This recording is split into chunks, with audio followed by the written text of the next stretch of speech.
భయం ఇప్పుడు పేర్లు దాటి సంఖ్యలుగా మారుతోంది. ఇప్పుడు దుర్యోధనుడు ఇంకా ముందుకెళ్తాడు. శ్లోకం వినండి.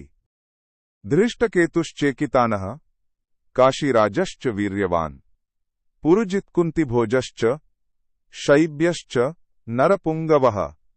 దుర్యోధనుడు చెబుతున్నాడు, ధృష్టకేతుడున్నాడు, చేకితానుడున్నాడు, కాశీరాజు, మహావీరుడు, పురుజితుడు కుంతిభోజుడు, శైబ్యుడు, అందరూ మహాయోధులు. ఇక్కడ ఒక స్పష్టమైన విషయం ఉంది. అతను ఇంకా యుద్ధం చేయలేదు, కాని మనసులో మాత్రం ఒకటే లెక్క. వాళ్ళు ఎంతమంది? వాళ్ళు ఎంత బలమైన వాళ్ళు? ఇది ధైర్యం కాదు, ఇది ఫియర్ క్యాల్కులేషన్. మన జీవితంలో కూడా భయం వచ్చినప్పుడు మనం ఇదే చేస్తాం.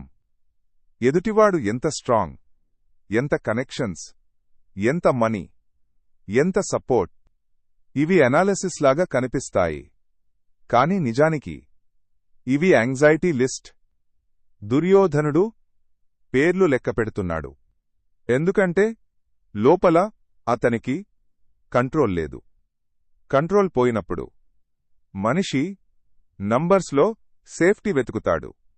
ఆఫీస్లో వాళ్ల టీంలో అంతమంది ఉన్నారు అంటాం.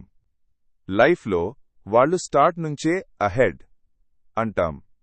ఇవి ఫ్యాక్ట్స్ కావచ్చు, కాని వాటిని పదే పదే చెప్పుకోవడం మనసుకు బలం ఇవ్వదు. ఈ శ్లోకం మనకి చెప్తున్న సత్యమిది. భయం ఉన్న మనిషి యుద్ధం చెయ్యడు, లెక్కలు వేస్తూ తన భయాన్ని పెంచుకుంటాడు. ఈ శ్లోకం నిన్ను అడుగుతుంది, నీవు నిజంగా ప్రిపేర్ అవుతున్నావా, లేక భయాన్ని జస్టిఫై చేసుకుంటున్నావా?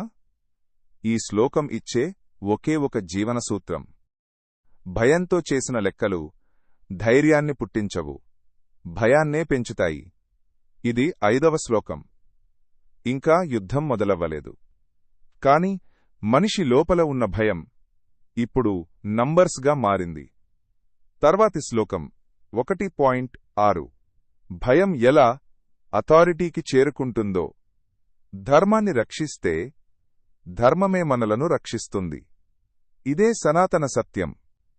ఈ గీతాజ్ఞానం నిత్యం నీ జీవితంతో మాట్లాడాలంటే ధర్మో రక్షతి రక్షితః ఛానల్ను సబ్స్క్రైబ్ చేయండి.